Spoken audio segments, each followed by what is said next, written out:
Ça va? Vous avez passé un bon week-end? Moi le mien il ressemblait à ça. Là ça enregistre. Là ça enregistre. Salut à tous, on se retrouve sur le 5e vlog de la page d'abeilles. Qu'est-ce qu'on peut dire de plus? Bah là on est un peu serré, tu vois, Céline est un peu sur mes genoux, c'est un peu érotique mais en même temps un peu gênant. Donc voilà. Après la caméra, c'est vrai que ça fait pas un intermédiaire de ouf. Tu vois, la caméra elle répond pas, donc je sais pas trop quoi dire. Ouais. À part que j'ai l'impression que Gaël il me cadre pas du tout, il cadre juste sa gueule. Et c'est où qu'il faut aller? À droite. Ok. Faut aller à droite parce que Paul nous attend. On va rejoindre Paul directement. Est-ce qu'on J'espère peut que faire vous un allez petit kiffer. karaoké? Ciao. C'est même pas ça focus sur quoi. Elle m'a aimé. Attends, et venez, on monte en l'air Paul, genre on l'encule. Voilà. Et là on Attends, je vais le menacer. dans la Dinomobile en brr. En brr. Voilà. Là, je vais l'enculer. Le beau fiche.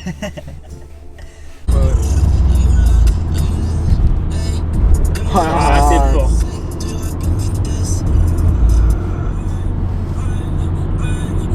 Je sais pas s'il m'a bien. Non, je pense pas que c'est à droite, c'est à droite, c'est épais. Non, je pense que c'est juste pour parler avec nous qui a fait ça. Il s'est décalé, non? C'est à lui là, ouais? Ouais.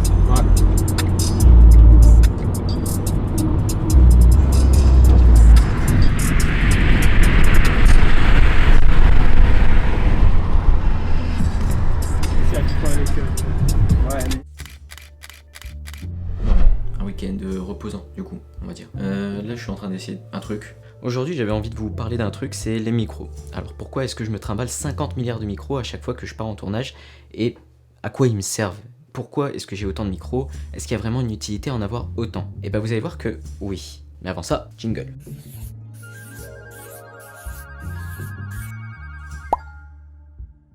Et vous trouvez pas que j'ai fait un peu un effort là sur...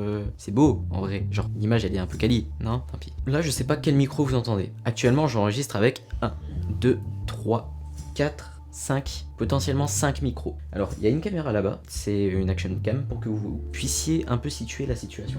Oui ça n'a aucun sens, mais c'est intéressant parce qu'il y a des choses à dire sur chaque micro. Donc vous pouvez voir qu'il y a un micro juste ici, juste là, hop, je le touche, je le caresse doucement, c'est agréable. Ceci est un micro canon, donc un micro qu'on met au bout d'une perche, comme là actuellement, qui sert à aller choper le son au plus proche de la voix. Il y a une autre solution pour aller chercher le son au plus proche de la voix. C'est le micro-cravate. Je l'ai là actuellement, il est là, il est caché. Mais le problème avec le micro-cravate, c'est, comme vous pouvez l'entendre, on entend les bruits des vêtements.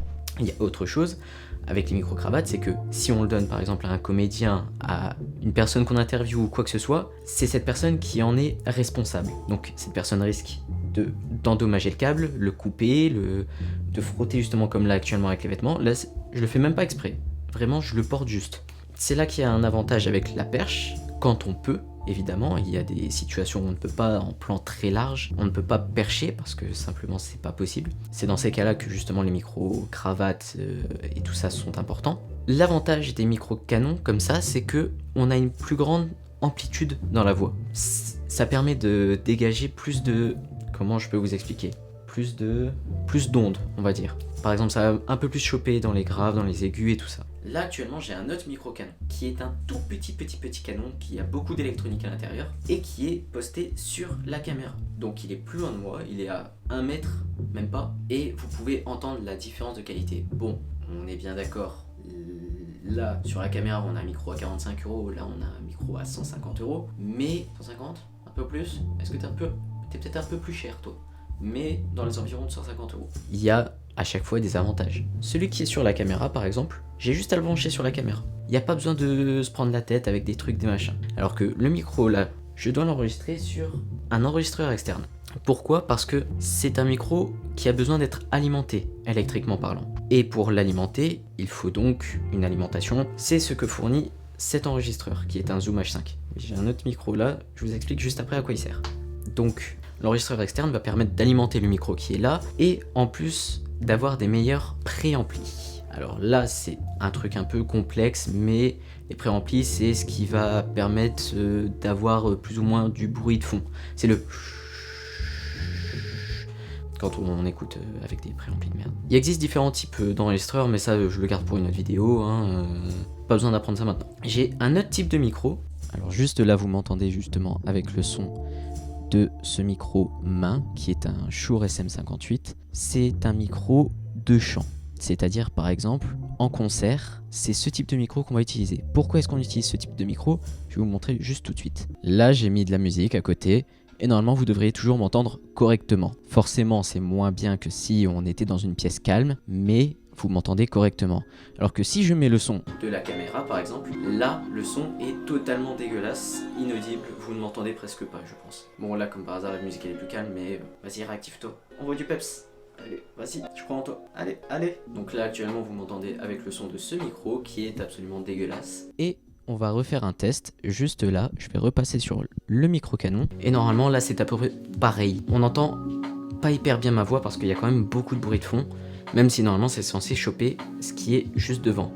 Mais pas autant que l'autre. Je vous expliquerai dans une autre vidéo pourquoi est-ce que ces micros entendent différemment. C'est une question de membrane, de directivité, tout ça. Mais ce qu'il faut retenir, c'est que j'ai plusieurs micros pour différentes utilisations. Si j'ai besoin de faire une interview dans une salle extrêmement bruyante, par exemple un salon, je vais prendre le micro main. Parce que si j'utilise un autre micro, il n'y aura rien à récupérer, ce sera inaudible. En interview, j'aime bien utiliser celui-ci aussi. Je cale le micro-cravate sur l'interviewé en prise de secours et j'utilise ce micro pour percher chaque interview, enfin l'intervieweur et l'interviewé. Le plus pratique serait d'avoir deux micro-perches, un sur l'intervieweur, un sur l'interviewé, mais le budget n'est pas le même et je n'ai pas ce budget. Maintenant, il y a aussi le micro qui est sur la caméra. À quoi il me sert? C'est pour les vlogs, justement, quand je parle dans la voiture, quand je vous parle un peu n'importe quand. J'ai juste à... De toute façon, il est tout le temps sur la caméra, branché à la caméra, et j'ai toujours un son potable. Pas forcément le meilleur du monde, mais au moins potable. Et bah j'ai beaucoup blablaté, non? Voilà, allez.